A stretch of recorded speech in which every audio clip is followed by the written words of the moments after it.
The picture for trade data, both if we talk about the April to July, the first quarter of 2026, or the July month has been rather robust. So let's first talk about Q1, that is April to July 2026.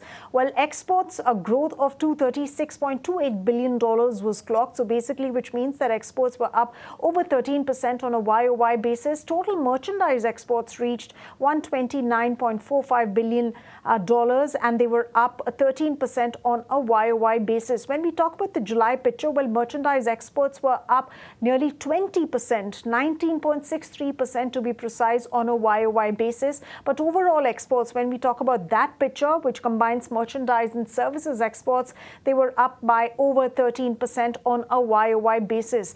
But when we talk about, exports going up, merchandise imports were also up at $76.22 billion, which is essentially a 17% rise when we talk about it on a YOY basis, and which is why the trade deficit also rose quite a bit. When we talk about high growth categories, well, electronics goods, engineering goods, gems and jewelry, and of course dairy remained some of the key top export categories, top export commodities. When we talk about the key export geographies, well, US has consistently been the top geography where India's exports have reached. So of course, $34.4 billion worth of exports in April to July versus $33.48 billion in April to July 2025.